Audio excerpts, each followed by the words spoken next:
اور اسی لیے آپ دیکھیں گے یہ سب ہو رہا ہے اور یہ چلتا چلا جا رہا ہے.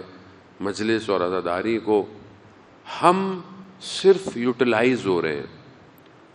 اس کو زندہ خود خدا نے رکھا ہوا ہے. ہم یوٹیلائز ہو رہے ہیں. ہم یہ نہیں کہہ سکتے کہ ہم عزاداری کرتے ہیں اور ہم یہ کرتے ہیں. ہم کچھ نہیں کرتے. ہمارا کام نہیں ہے یہ کام سید الشہداء کا ہے. آپ کے سامنے اتنی مجلسیں ہوتی ہیں, اتنی نظر و نیاز ہوتی ہے, اتنا انسان آتا ہے, اور آپ یہ پوری دنیا میں ہو رہا ہے, کوئی یہاں تو نہیں ہو رہا.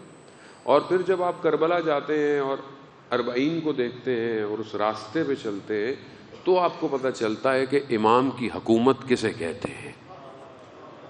یعنی وہ جو 80 کلومیٹر کا جو پیچ ہے وہ بیسیکلی پریکٹیکل آج کے مین اور مشین کے دور میں آپ کو بتاتا ہے کہ امام کی حکومت ایسی ہوتی ہے جس میں ملینئر بھی واک کر رہا ہے, فقیر بھی چل رہا ہے, ہر آدمی چل رہا ہے, اور ہر آدمی اپنے پورے وجود سے امام کے لیے کچھ کرنا چاہتا ہے.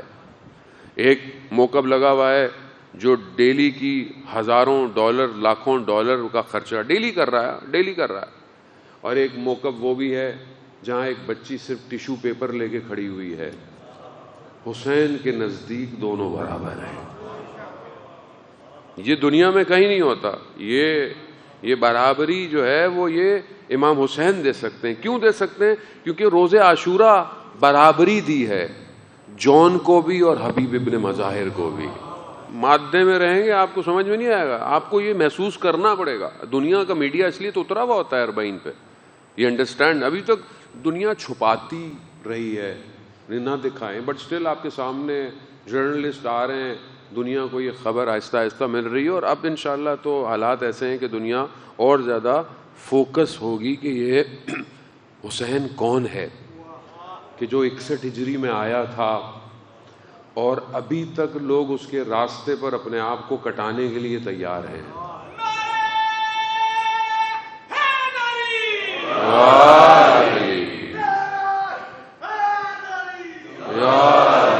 یہ بہت ضروری ہے. اس کو آپ پریکٹیکل امپلیمنٹ کریں, سید الشہداء سے مانوی رابطہ کریٹ کریں. سید الشہداء ہی وہ مانوی راستہ ہے کہ جو انسان کو متصل کر سکتا ہے. امام کسی کی کوئی چیز نہیں چھوڑتے. اقبال الاعمال میں روایت ہے باب زیارت کے باب کے اندر کہ جو شخص سید الشہداء کی زیارت پہ جاتا ہے امام اسے اس کے آباء و اجداد کے نام کے ساتھ پہچانتے ہیں. امام پہچانتے ہیں. ایسا نہیں ہے کہ آپ بولے میں آ رہا ہوں, نو بڈی نوز کا کوئی مسئلہ نہیں ہے, but he knows who's coming. وہ جان رہے ہیں کہ کون آ رہا ہے. تو اپنے آپ کو آیت اللہ شمس الدین بیان کرتے ہیں, کاشان کے ایک عالم دین تھے, مجلس پڑھتے تھے, مشہور خطیب تھے. اچانک سے ایک بوڑھی سی خاتون جو تھی وہاں پر, اس نے ان کو روکا کہ شیخ ہماری بھی مجلس پڑھ دیں. انہوں نے اپنا اسکیجول دیکھا, انہوں نے کہا کہ دیکھیں میرے اسکیجول میں جگہ نہیں ہے, میں مجلس پڑھا ہوں. تو ان کا کہا کسی بھی وقت پڑھ دیں, بس تھوڑی سی مجلس پڑھ دیں, مصائب پڑھ دیا کریں آگے. انہوں نے جب اپنا دیکھا تو انہوں نے بولا دیکھا میرے پاس جو ہے نا وہ ظہر کے تھوڑا پہلے کا وقت ہے, دن کا وقت ہے, میں ظہر کے بعد یا کچھ ایسے تھوڑی دیر ہے. عموماً اس ٹائم استراحت کا ٹائم ہوتا ہے, دوپہر کا ٹائم ہوتا ہے. میں اس ٹائم کہا ٹھیک ہے, آتے رہے پڑھتے رہے.